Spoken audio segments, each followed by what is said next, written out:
breakaway Taliban faction in Afghanistan has appointed a new leader. The faction fell under the radar last year after the assassination of its then leader. His nephew has now been elected as the new head of the group and has promised to fight foreign forces and to avenge the death of his uncle. Well, according to a report by US think tank Stratfor, Taliban infighting is one of the main factors complicating America's military exit from the region, as is the group's hold over large areas of the country, as the red areas on this map from the report indicate. The black areas show Islamic State's foothold in the country, also a headache for America. All this, though, hasn't stopped the US from repeatedly trying to engage the Taliban in peace negotiations. We asked the State Department to comment on whether the resurgence of the new splinter group is going to affect those plans.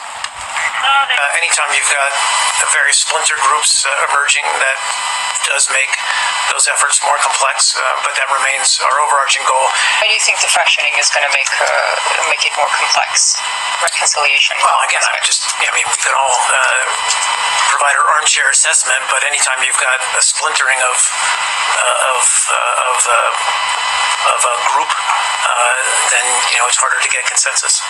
Earlier, we spoke to a former U.S. Marine and State Department official.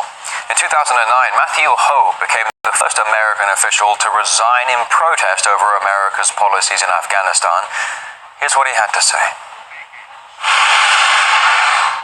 This massive American military presence throughout the Middle East only serves to lend credence to these various jihadist groups, these groups like Al-Qaeda and its Nusra allies, the Islamic State, the Taliban, in their recruiting of Muslim men who want to fight the invader, who want to fight the infidel.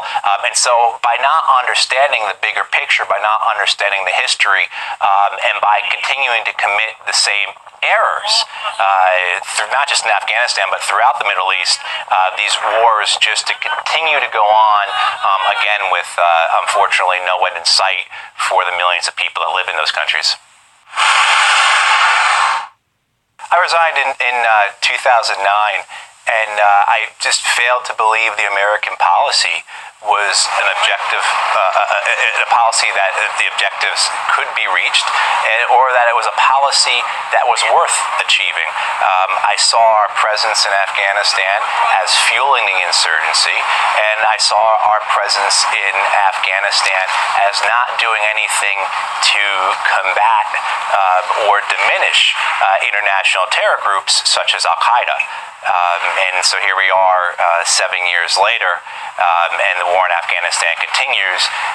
Al-Qaeda has a presence still in many, many countries, and now we have a new threat, or a new enemy, in the form of the Islamic State.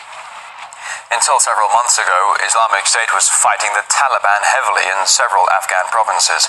However, reports have been emerging recently that both sides have now agreed upon a ceasefire deal in eastern Afghanistan in order to drive out US-backed government forces.